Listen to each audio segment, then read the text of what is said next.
pagpasok namin sa area na napakahirap din sa sitwasyon na yun. Kasi at that time na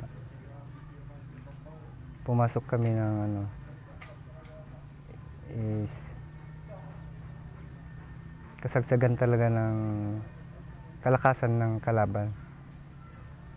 Kaya mga ilang araw din kami doon. Kaya sa gusto namin na makuha yung posisyon ng mga kalaban, nagkanda hirap-hirap kami, pero hindi kami nawalan ng pag-asa. Ano yung mga nadaanan ninyo para mapasok nyo yung mga Ayon sa diskarte ng aming commanding officer, naghanap kami ng paraan para makaisa sa kalaban. Bumutas kami ng mga pader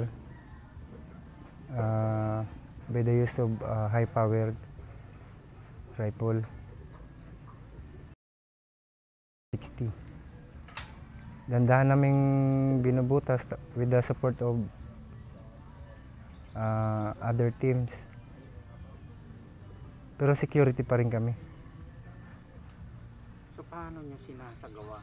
Hindi ba mahirap na magbutas kayo sa M60? Sigurado ba na mabutas yun? Biglaan yung clear muna namin kung talagang ang isang pader, pag alam naming may pisto ng kalaban, binibira muna namin hanggang sa siguro atras siya para walang doon. Dandaman namin binubutas para makapasok kami doon sa pinapupistuhan ng kalaban. Gaano katagal na butasin nyo yung isang butas?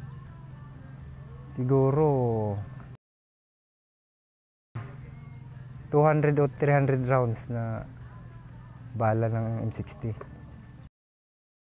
bago mabutas yung pader. Sa kapal kasi ng pader, kaya hindi ba siya nang mabutas, kaya dahan-dahan kami nakakapasok. Pero mahirap pa rin yung kasi minsan pinuputokan din kami ng kalaban. Hindi namin alam kung angkal na lang. Minsan ang iba bibigla lang may bala sa papunta sa kanya na isang dangkal lang lamang ang isang dangkal lang layo ng tama niya sa pader. Kaya hirap kaming papisto kasi hindi rin basta-basta yung pinupistohan namin. Kasi yung kalaban nasa gilid lang siya ng mga butas, tapos meron din sa taas ng building, ini-snipe din kami. Kaya nahihirapan kaming pumasok. Anong ibig mong sabihin din na nasa butas lang yung kalaban? Din yung sir, yung kung nanonotice nyo sir, yung wounded ng tropa nasa paa. Kasi nakaabang lang sila sa sa medyo pathway na sinasabi. Maliit lang siya. Kaya kung papasok yung tropa, hirap siya. Hindi pwedeng ganito. Hindi siya pwedeng diretsuhin. Kaya dumidiskarte kami na hanap ng ibang daan. Hindi kami dumadaan doon sa sinasabi nilang kill zone. Kasi sa tagal ng observe namin, nakikita namin yung diskarte ng kalaban. May butas siya, doon sila bumibira, isang segundo lang, putok, may tamaan sa amin. Kaya ang ginagawa namin, hindi kami dumadaan sa pathway, doon na sa nagbubutas kami ng pader para malayo sa sa hindi kami matamaan. yun lang yung paraan niya. Butasin lang talaga. Butas na lang talaga kaysa dadaan ka ng pathway na sinasabi nila. Ano yung ganun? Siyempre, kakaiba rin. Pagod at takot, kaba. Kasi, ang ginagawa lang namin, nagdadasal kung paano namin gagawin ang trabaho. Kasi, hindi naman tayo bakal na hindi natatablan. Kaya, dasal na lang kami. Hanggang sa, siguro, mayawa ang Diyos, nakuha din namin. So ano yung mga nagkaroon ba ng yung face to face na yung team mo sa kayong kalaban? Sa ang face to face nung pangalawang araw, tatlo, company, as whole company yung namin, ng nakabunggo nila. Kasi hindi pwedeng gagalaw ang isang team doon. Hindi pwedeng gagalaw ang isang team kasi kakainin kami ng security ng mga kalaban, naka-perimeter lang sila. Kaya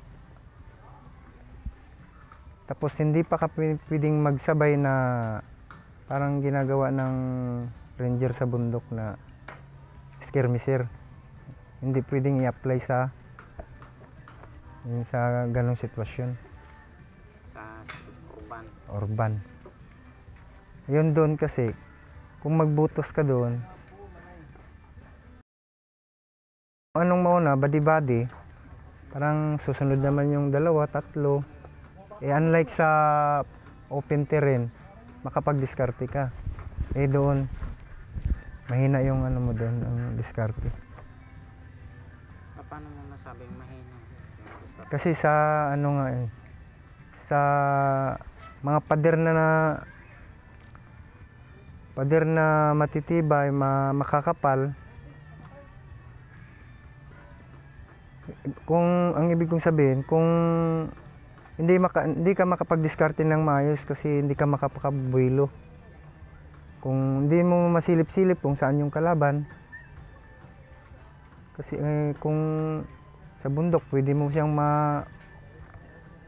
maobserbaran kaysa doon sa mga pader lang kung saan-saan lang butas na pumuputok. Kaya hindi kami makapag-diskarte ng maayos. So, ibig sabihin parang nanguhula. Ganun ang sabi ko bahala na si Lord kung anong kahinat na nun. Hindi ba kayo nahirapan na siyempre yung butas tapos ang expected mo kalaban ba dyan o hindi? Ginagawa kasi namin pag observe. Pag wala siyang mag-reply, siyempre kung sinong matasan na tatapon ng granada doon sa nabutasan, i-clear mo na ng granada or smoke grenade para masabi mong clear talaga siya. Kasi ang kalaban hindi naman gumagamit ng mask, wala man silang mask. Tatapunan namin yon 100%, lalabas yun kung meron. Yung tinatawag na tear gas, lalabas yung kalaban pag nandun. Kasi masakit yun. Parang lason yun siya na. Kaya nakakapasok kami unti-unti. Ang estimated mo dun sa kalaban na distance ng mga gaano kalayo? Distance ng kalaban. Oo. Siguro sir, ito at saka yung puno lang sir. Parang pader nga lang yan sir. Kasi marami siyang bahay sir eh. Bahay. Upisto. Halos, pader lang ang pagitan sir. Ganun lang ang naobserbaran ko dun sir. Kasi kung tatapon kami ng granada sir, magtatapon din sila. Ibig sabihin, abot, kamay lang. Kasi kung magtapon ka ng granada sir, na naka front position, ibig sabihin malapit lang yan. Tapos magtatapon din sila. Granada din. Yes, sir.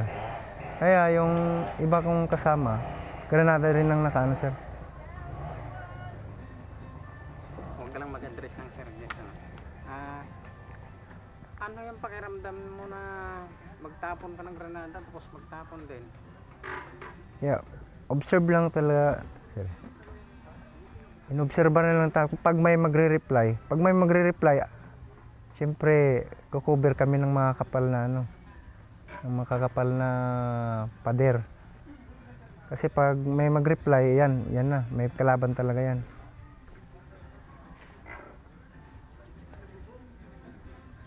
Ganun lang ang laro. Hindi ka ba nahirapan bilang isang team leader?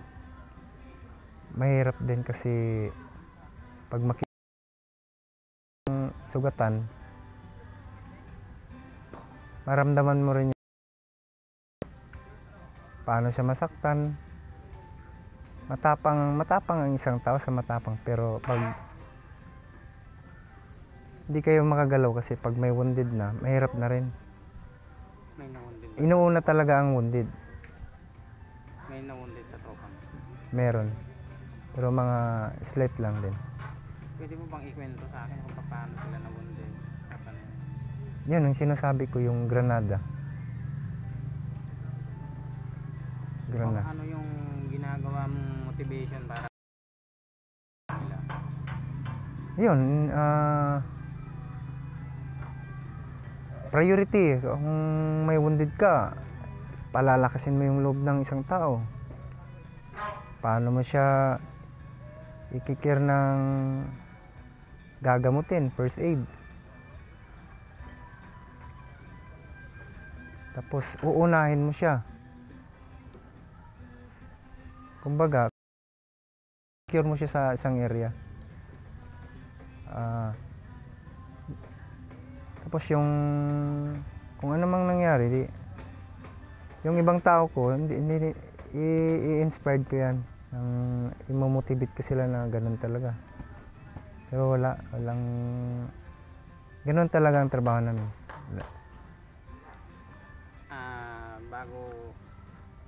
Bago ba magkaroon ng operation, mayroon ka bang tradition na ginagawa sa buong team mo? Yun, yung mag-plan. Mostly, ang pinaka, namin, yung pinaka junior, yung pinaka tail scout, yun, ibibrief po sila kung paano yung gagawin pag nasa area. Kung nasa likuran ka, huwag kang puputok kung di mo nakikita yung kalaban. Ang authorized lang yung nasa unahan kasi siya ang nauna. Tsaka tinuturuan ko na huwag maratil, huwag dapa lang, kung may putok dapa, observe. Ayan, nasusunod naman. Nung nangyari na may wounded ka, anong ginawa nyo agad-agad? Yun, nang sumisigaw yung CEO namin na i-recover, unahin, i-evacuate. Dali rin naman yung mga junior na kukunin tapos dadalhin sa safe na lugar. Tsaka through radio na nakukuha naman agad yung ano. Tapos marireplace ng tao. Ano yung pakiramdam mo nung na-wounded ka? Siyempre masakit kasi kasamaan mo.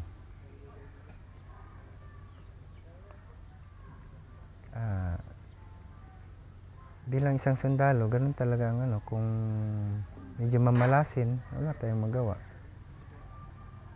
Paano mo pinaintindi sa kanila na ganun talaga yung buhay natin?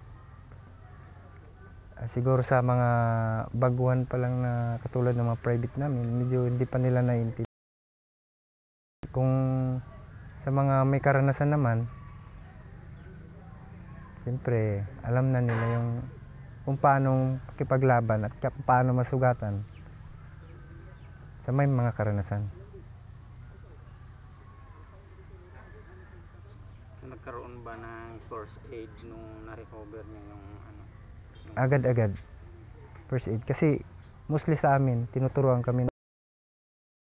Alam namin yung gagawin. Alam namin kung paano i-apply ang first aid. Kaya wala namang ikabahala yung ano, yung nasugatan. Saka mabilisan din yung evacuate para safe, ligtas talaga. Pero nag-expect ba kayo na tatagal yung gano'n na crisis doon?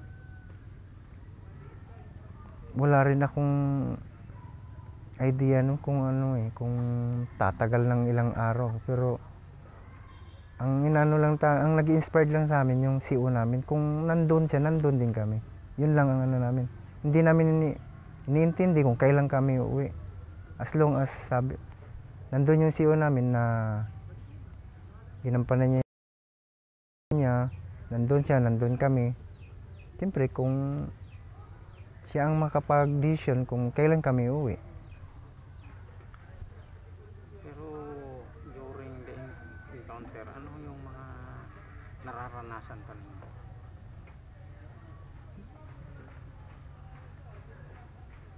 Siguro yung ano sa loob, yung mga hindi kami makakain, yung pinakamapait na ano, mga makakain dahil sa sobrang baho. Patay na ang babaho, hindi na inuod na. Tapos hindi kami makatulog ng mais, parang tulog manok lang kasi minsan pumapatak na yung putok sa malapitan lang, magugulat ka na naman. Putok naman. Yung mga ano, baril ng kalaban. Tapos kahit nga baril ng tropa, pag mag-reply, magugulat ka rin.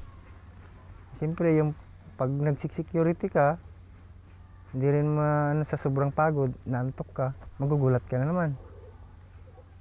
Kaya yung mahirap din yung ano, hindi ka makatulog,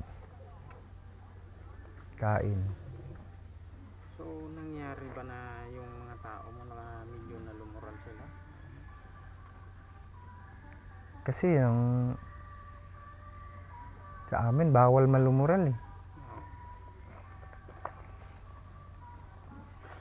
Bawal malumuran saan. Positive palagi na think positive. Pero hindi natin maiiwasan kasi yung iba kasi, lalo na yung mga bago, di ba? Pero wala naman ako napapansin sa mga bago ko. Tumatawa pa nga sila eh. Nagiging snappy. Ano sila yung, alam pa rin ang ginagawa nila, yung tinuturo ng mga senior, na-apply pa rin nila. Kasi alam mo pag ang isang tao lumural, tulala na yan. Eh wala akong nakita eh. Matibay pa rin. So sa tingin mo, ano yung nagawa mo bilang ehemplo sa kanila para hindi malumuran? Siyempre, pagkatapos ng mga pangyayari, ikwento mo rin yung parang may guts ka ba na magdala ng isang team na kaya mong magpatawa ng ano, kaya mong dalhin yung team mo sa mga biruan o lalabas kayo. Kaya ganun na rin ang reply ng mga kasamahan mo. Tinatanong mo kung anong gusto mo, anong problema mo.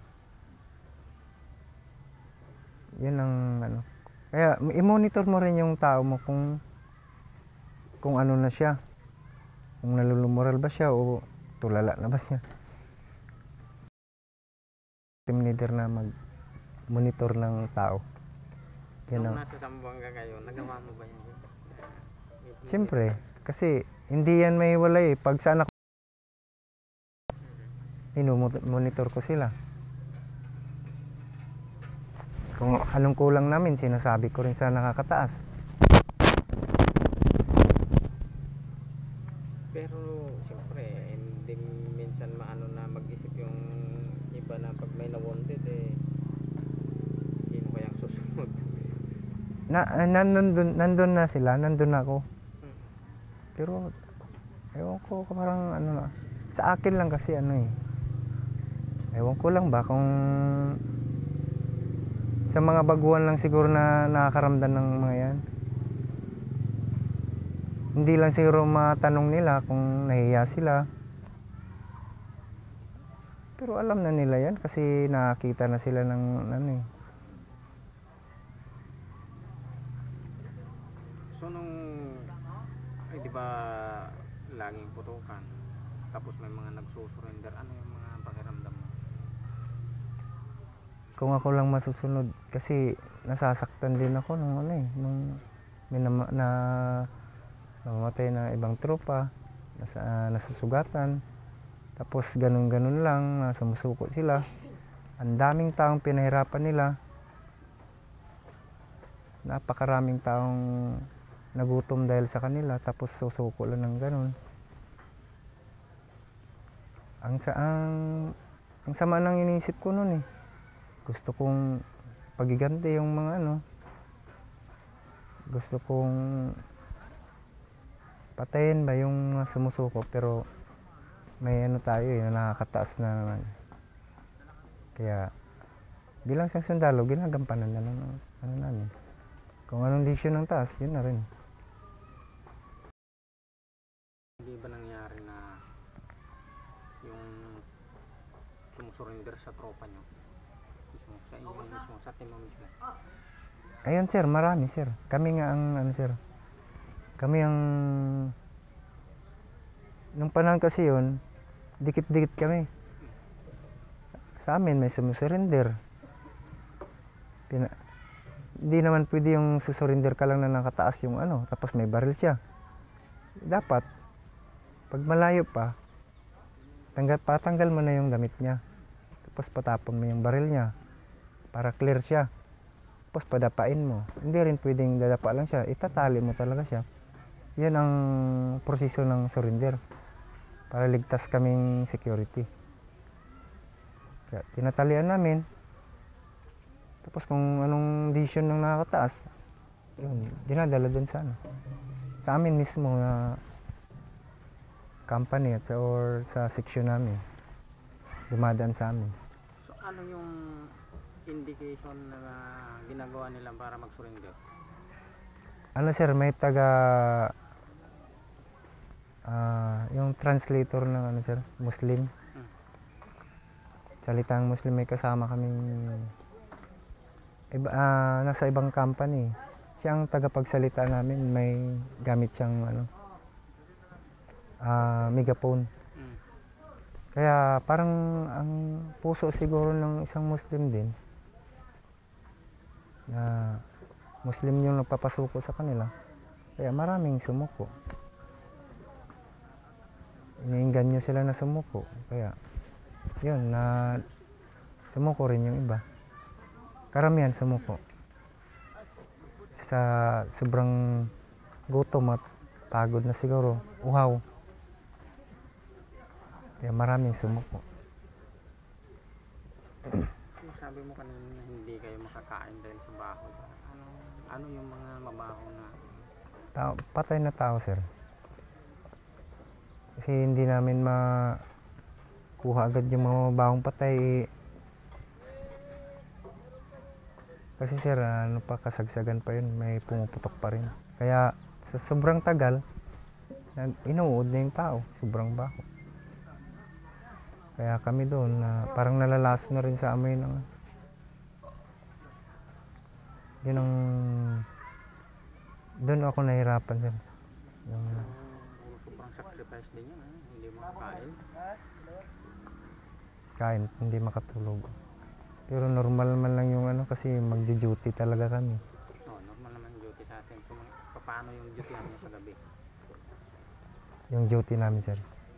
Ayun sir, pag body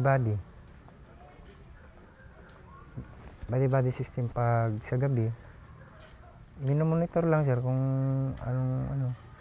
Pero pag may kalapit kayo ng mga team sir, kailangan alam mo yung sector of fire mo. Kasi hindi naman pwedeng mag-duty ka na hindi mo alam kung saan yung katabi mo. So Gaano kalayo yung distance between team by team o section team? Ano lang sir, sa panahon na yun sir, dikit-dikit lang kami sir. Dito siguro sir, at sa yung kabilang ano na yun. Lapit lang. Yeah. Tsaka yan, mga ganyan. Grabe. Kasi dikitan yung ano mga bahay, mga building. Dikit-dikit talaga. Tapos, Ano yung lugar mismo? Anong pangalan ng lugar? dalawang nasira nilang ano sir eh. Santa Barbara at saka Santa Catarina. Barangay Santa Barbara. Pwede mo bang i-describe sa akin yung lugar nung dumating kayo? Nung first day namin sir, ano na talaga siya. Sira na siya. Sira na siya na hindi pa mapasok-pasok. Marami nang nasunog. Marami nang nag-attempt na company na pumasok. Kaya hirap din pinasok din namin na dandahan. Ganun din, hirap din. Tsaka yung view niya, sir, ano na siya, sirang-sira talaga yung mga kabahayan. Parang wala nang mga bubong. Tapos, yun na yung pinagsusunog din ng kalaban. So ano yung feel mo na yung first impression mo na nakita mo na yung lugar? Sabi ko, ang unang pumasok sa isip ko, kalaki ng sinira nila. Yun ang una kong napakalaki ng sinira ng kalaban. Tapos, ang isip ko, paano mapinpoint kung saan ang kalaban. Kaya, yun ang nahirapan din kami kung saan na namin papasukin. Kasi, building na mahirap talaga sir. Tabi-tabi, dikit-dikit yung bahay. Tapos, mahaba pa yung kanto niya. Puro simentado yung mga bahay. Kabilaan. Hindi mo alam kung may pumisto doon, papasok ka. Kaya hirap din siyang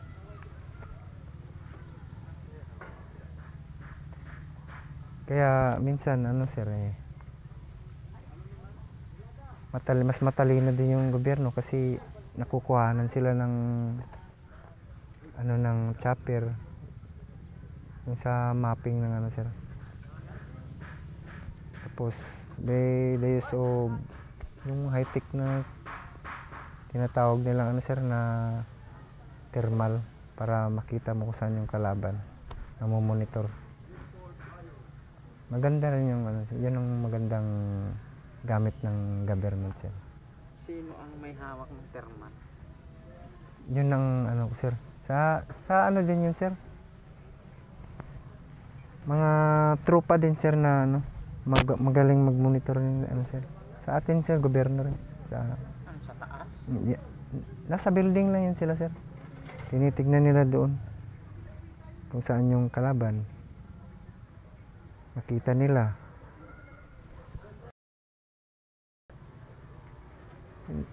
Malabo kaming magka crossfire kasi alam namin na kung saan ang direksyon ng kalaban. Kasi bawat isa alam namin yung saan ang posisyon niya kasi may mga radyo kami ginagamit. Nagtatawagan. Kasi sa atin, 'di ba sa rural, meron tayong objective alpha, kailangan makuha mo yan, maklear mo yan within this day. Doon ba ganun? Ganun din sir. Target 8 kunin ni ganito. Target 5 kunin ni ganito. Kailangan magbatuhan kayo ng location sir. Target 20 nandun si ganito. Kaya by the support of our sniper sir, kaya nakakapasok talaga. Kasi matatapang din yung sniper natin, magagaling.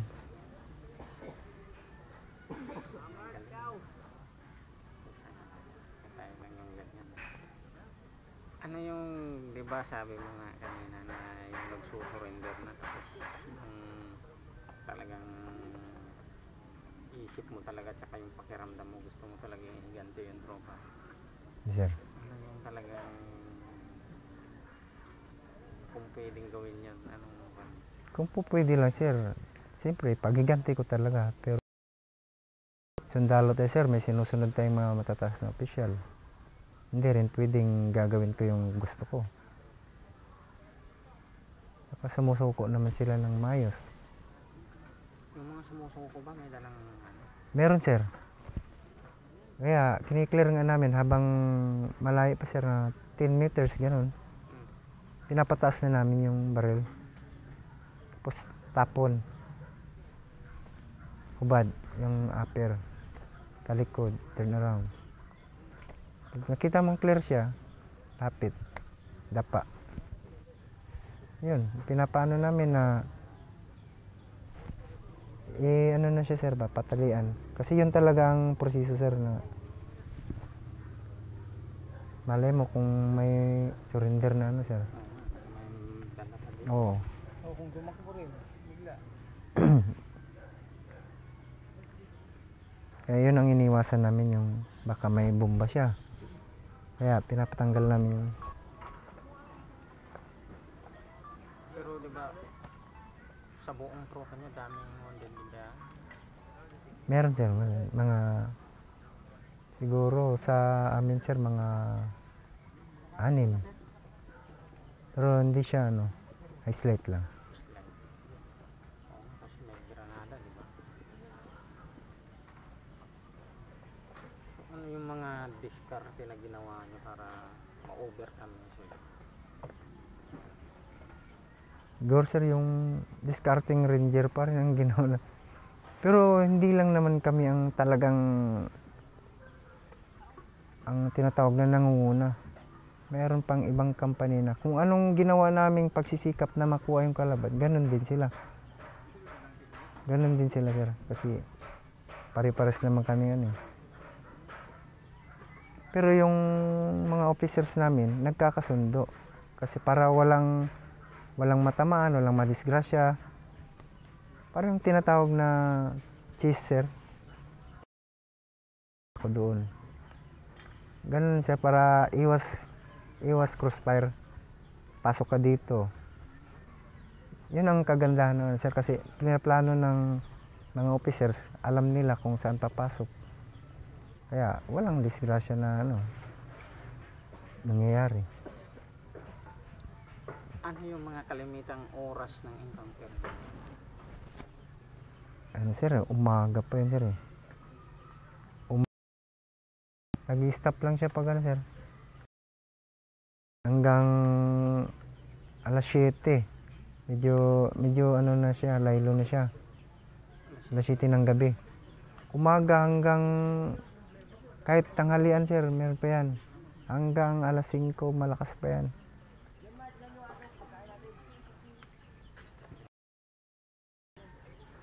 Alas 7, parang naglalaylo lang yan sila, sir. Laylo na yan. Kasi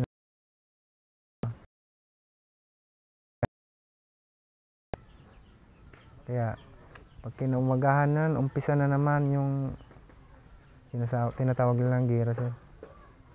Sa gabi pa paano yung mga position ng tropa mo? Yan, sir, pag may kanya-kanyang sir, yung makapal na kung magpapahinga ka, piliin mo talaga yung makapal na pader. Eh, malay mo kung tapos talagang may duty yan. Yun ang kagandahan, may duty talaga. Kahit anong pagod, may duty. Para hindi Gumagamit din kayo ng NVG? meron, sir. NBG, Bayno. Meron kaming Bayno. Sa gabi, meron. Ano ba yung dala-dala ninyo? Base, Kevlar, Cycloid. Yun lang, pag napalayo kasi Plito ka para yung ano namin, pwede, bawal yun. Kasi yun ang countersign namin. Kailangan for your protection. Malaking tulong din yun. Kasi mainit yung Kevlar, saka mabigat ito. Natatanggal lang namin sir pag gabi. Pero hindi as in tatanggalin talaga. Ganun mo lang. Kasi lang yun, magic tape. Tapos ganun. Pero yung Kevlar mo pwedeng tanggalin pero hawak-hawak mo pa rin. Nagkakaputukan eh.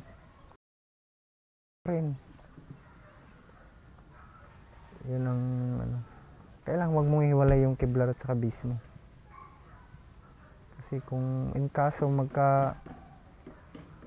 magkalayo kayo, may countersign kayong dala-dala. Kasi pag nakita mo isang tao, may Kevlar siya, may kahit ibang unit, kasama yan. Kasi wala namang Kevlar yung kalaban eh, wala namang base.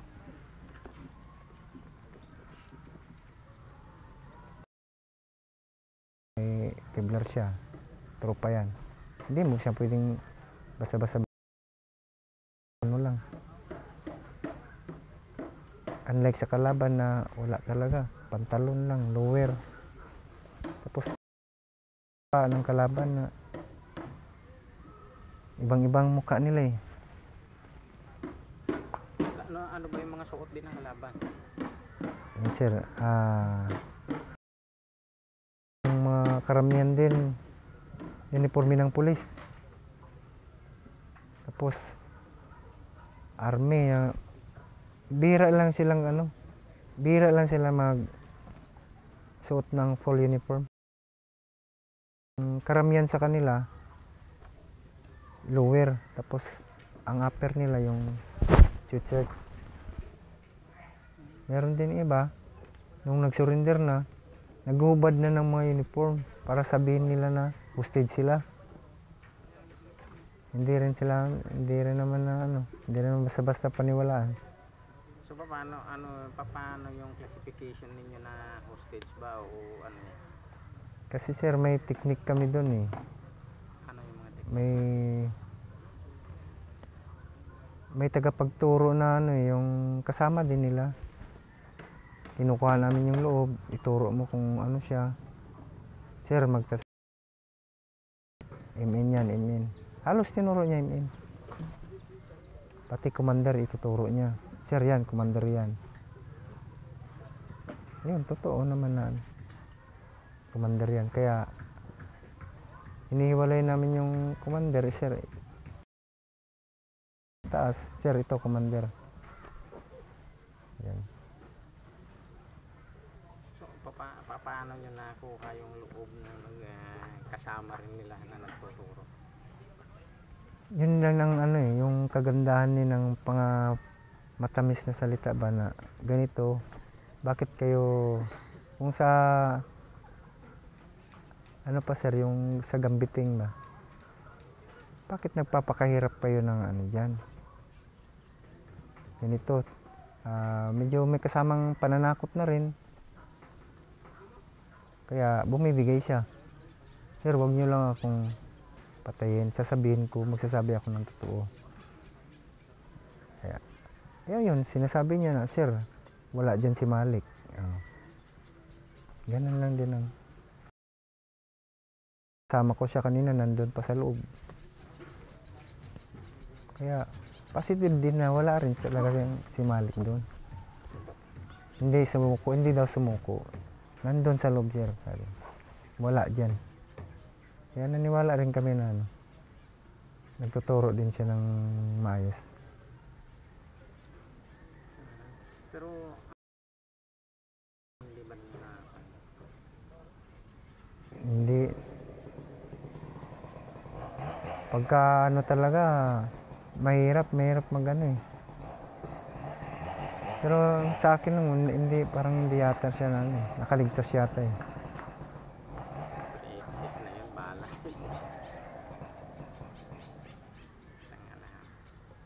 Anong pakiramdam mo din yung tapos na? Ano, yung tapos na? Ayun, nung pinulot na kami sa area, yun, sabi ko, ay, salamat Lord. At ligtas na naman kami sa mga panahong ito. Yan, parang may kasamang dasal na rin. Lalo na lumuwag yung pakiramdam namin nung bumalik na kami sa kampo. Mas lalong ligtas na doon. Masaya kasi nakabalik na walang sugat. Walang nangyari. Pero during nung nagbakbakan pa, sumagi ba yung family mo? Yun naman talaga ang ano ko eh. Wala na akong ibang iniisip pag na ano. Mga ganong sitwasyon, encounter. Pamilya talaga ang nasa isip ko. Tsaka dasal, yan ang inisip ko. Tsaka hindi ko talaga may waglit yung pamilya ko. Nasa isip ko palagi. Paano lang kung ganito? Wala tayong magawa, trabaho. So, kung naiisip mo sila, nakakabuti ba o hindi? Affected na, hindi, para sa akin, kasi na, ano na eh, kumbaga, nasa ugat ko na yung pagsusundalo kasi. Kaya, mas, second priority na lang sila kasi trabaho ko to eh. Kung ano man kahinatnan ko sa trabaho ko, dapat, tanggap na nila.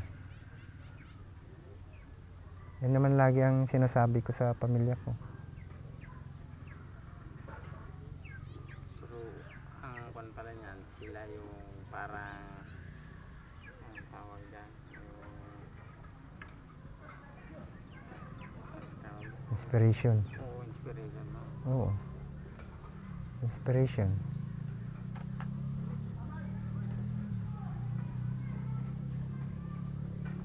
Nung after, di ba, umuwi na kayo, ay nung nag-regroup na kayo,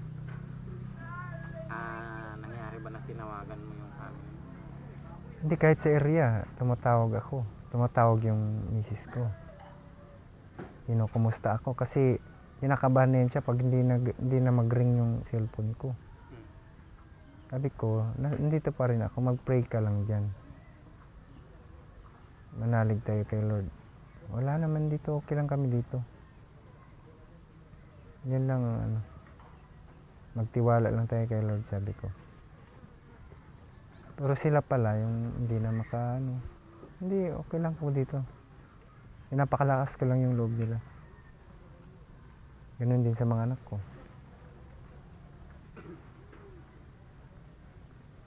Pero nung paalis ba kayo, in-inform mo sila?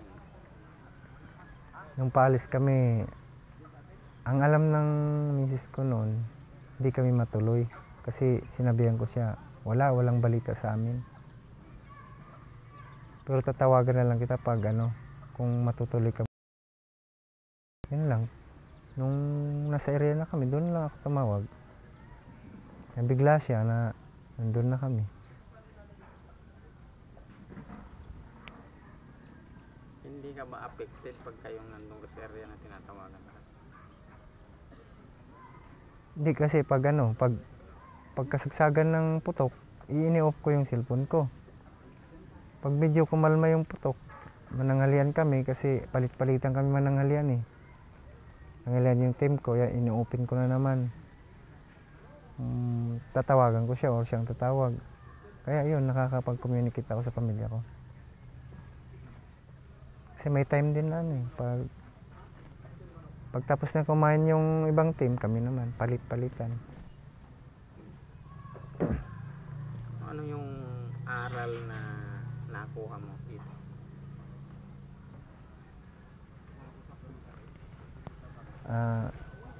Sa pangkalatan, hindi ko talaga kasi hindi talaga kami sanay sa ganong sitwasyon na makipaglaban sa kalaban ng ganon na area. Kasi ang ranger tinitrain lang talaga sa ano yan, sa bundok. Kaya nanibago kami doon. Tapos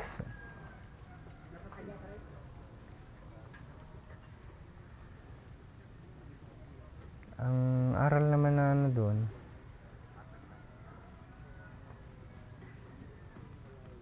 hindi ko rin maano kaya Bilang masasabi mo na successful na nagawa mo doon? marami. Successful kasi nagampanan ko yung tungkulin ko. Na nawakan ko yung tropa ko, yung team ko na buo pa rin.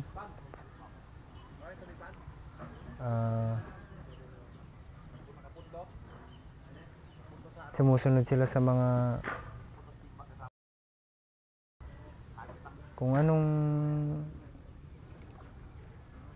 anong sinasabi ng CO at sa mga platoon leader namin, nire-relate din namin sa kanila. Yung kasi kung ano sasabihin ko sa kanila, gagawin din nila. Kaya malaking bagay na rin yun. Mo doon sa mga kasama natin na hindi pa naka-experience ng ganito. Basta ang lang, kung sa mga hindi pa naka-experience, ang isi-share ko lang, kung talagang sa gira na yan is dumarating lang yan.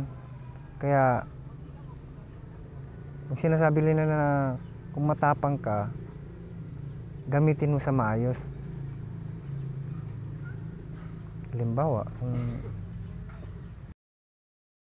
talagang gusto mong papatay, dapat timing lang. Gamitin mo sa maayos yung tapang mo, hindi wag yung pabuilo-builo na yung patayo-tayo,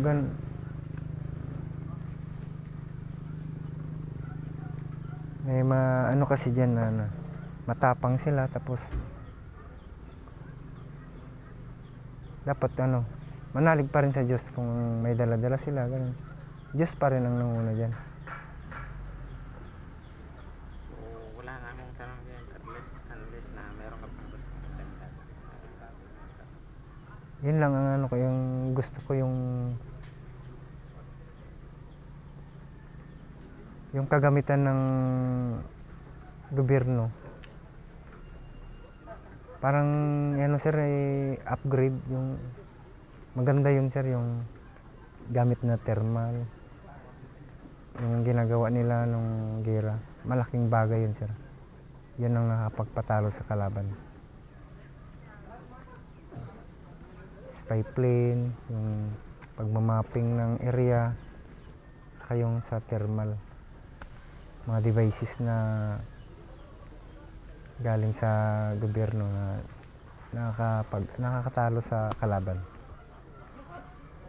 Yun ang sir, recommendation na ganun pag may gera ng ganun.